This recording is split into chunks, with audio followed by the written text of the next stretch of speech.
Dicen en la vecina Galicia que brujas a ver las haylas. Pero, ¿y fantasmas? ¿Son o no son? ¿Existen almas que por una o por otra razón hayan sido condenadas a vagar eternamente en el tránsito de este mundo al otro? Cada cual puede pensar lo que quiera, pero que los asturianos y las asturianas creyeron en su día en místicas presencias que lamentaban su tuerta suerte por medio del crepitar de cadenas, los gritos en la noche y alguna que otra travesura hacia los vivos, eso sí que es seguro. Y no hace falta irse muy lejos, porque estas historias permanecen, aún hoy, entre las miles de páginas de la hemeroteca en las que se escribe nuestra historia. Acompáñenme en esta noche de ánimas, en el recorrido que nos guiará por todas, o por casi todas, las casas encantadas en las que creyeron nuestros antepasados.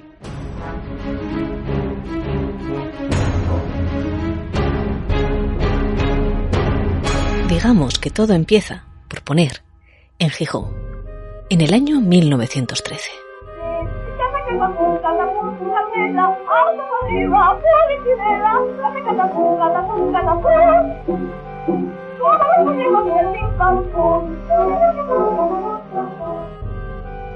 En Europa reina la calma antes de la tempestad.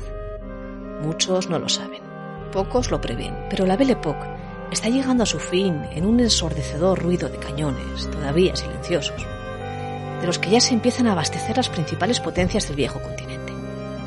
España festeja el nacimiento del infante Juan, hijo de los reyes Alfonso XIII y Victoria Eugenia de Battenberg, el cuarto de los hijos varones de la real pareja, y que sin embargo llegará a disputarse su derecho al trono en un futuro.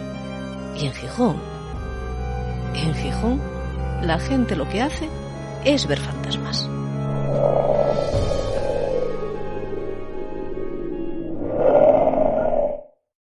Concretamente en un viejo caserón ruinoso y abandonado, de planta baja y situado en la calle del Instituto, muy cerca del Palacio de los Joveburgo. Allí decía la imaginación popular, y así lo recoge la prensa local, que hay puertas que se abren y se cierran solas.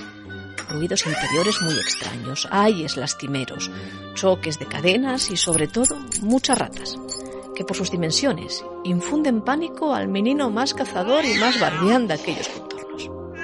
El vecindario, dicen, especialmente las mujeres y los niños, no duermen con tranquilidad en toda la noche.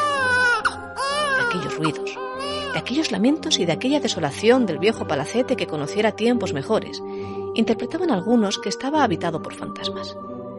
Y otros, dando un paso más allá, argumentaban que semejante panorama solo podía deberse a la presencia, en pleno corazón de la villa de Jovellanos, del mismo espíritu de Satanás, con rabo y todo.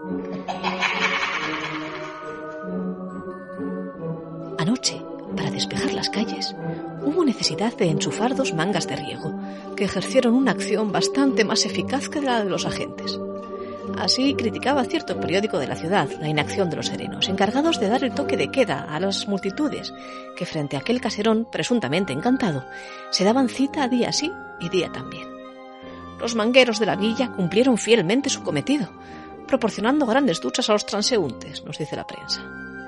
Pero eso no bastaría para disuadir a los curiosos de visitar la casa e incluso de apostar varios duros en ver quién sería el valiente en pasar una noche en el interior de un edificio donde, según se aseguraba, se habían cometido horrendos crímenes jamás demostrados, pero, desde luego, vívidos en la mente de un pueblo que quería creer. Como había creído apenas un par de años atrás la familia Bayón en su casa de Moreda de ayer. Aquel fue el poltergeist asturiano por excelencia.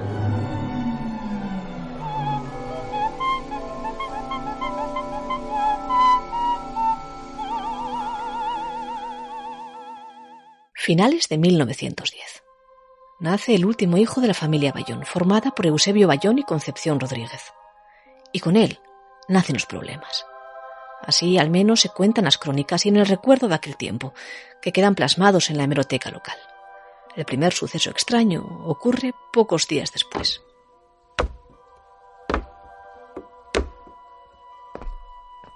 Una noche del pasado mes de diciembre, y cuando ya toda la familia se hallaba recogida en sus lechos respectivos, sintió el hijo de don Eusebio, llamado Jesús, de 18 años de edad, que por una escalera interior de la casa subía una persona. Hombre, a juzgar por lo fuerte de las pisadas y calzando madreñas. Esto dicen las crónicas, pero no sería lo último. Las pisadas se acercaban a las habitaciones intentando penetrar en ellas y ese fenómeno, según la familia, se repetiría durante días. Pronto llegó también el crepitar de cadenas. El crepitar de cadenas a cada noche. Desde el desván de la casa del Rayán y procedente de una presencia que no se dejaba ver. Ni ante la benemérita, a la que la familia avisa cuando las cosas empiezan a desmadrarse y que no es capaz de dar explicación a todos estos fenómenos. Ni ante los sacerdotes tampoco.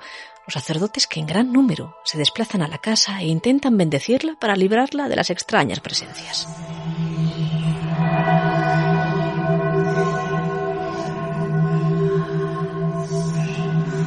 En la casa del Rayán suceden los fenómenos. La cuna del pequeño Juan gira sobre sí misma, se eleva en el aire. Los ruidos continúan y los vecinos se agolpan en el lugar intentando ayudar o cuchichear, quién sabe. Y el 29 de diciembre de 1910 advierte el periódico gijonés El Noroeste, poco proclive a creer en estas cosas, que solo habían descansado los espíritus de cometer sus fechorías precisamente, qué casualidad, el día en que allí se congregaron un señor médico, 2 capataces y otras varias personas, incluido el periodista que redactó aquellas cuartillas. Entre las personas allí congregadas esa noche, hallábanse el sargento de la Guardia Civil de Caborana y un guardia a sus órdenes. Y no había pasado nada. Absolutamente nada.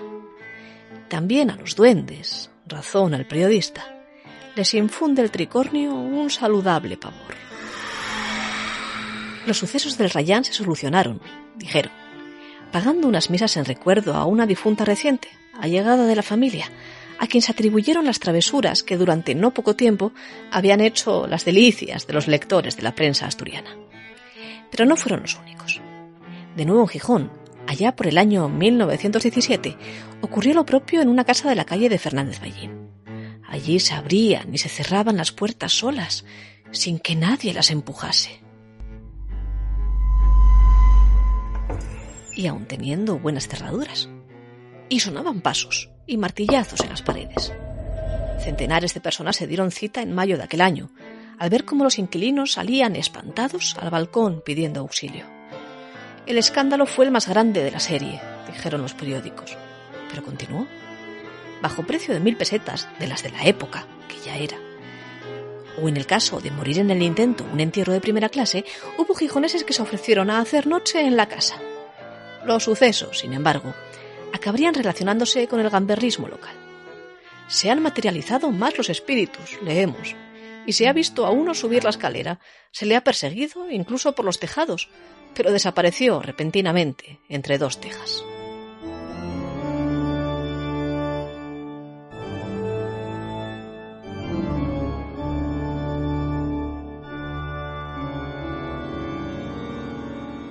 No fueron todos estos casos, claro, los únicos. La imaginación y el miedo han dado para mucho a lo largo de nuestra historia. Tampoco el pánico a los fantasmas, al tránsito a la otra vida, que en otros terrenos ha llegado a dar personajes mitológicos, como la huestia, por ejemplo, una procesión de almas en pena que vagan por la noche, que es suya y no tuya. O la guasha, una vieja vampiresa que chupa con su único y afilado diente la sangre de sus víctimas mientras éstas duermen. La prensa nos lo cuenta, eso sí, pocas veces. Y cuando lo hace es desconfiando de la veracidad de todas esas historias que se cuentan en noches como esta, dándoles una explicación material, como la que lleva, en el supuesto caso de un espectro que gritaba y se lamentaba a finales del siglo XIX desde el interior de un llagar de sidra en la vilesina calle del Muelle, a asegurar que sería un duende aficionado al zumo de manzano, es decir, a la sidra, de la que muchos pilluelos daban cuenta zafándose de la mirada de los vigilantes. Pero creer, y creer también en las historias terroríficas, creer y sentir el miedo erizándote la piel, es también, no me lo negarán, una de las mejores formas de sentirse uno vivo.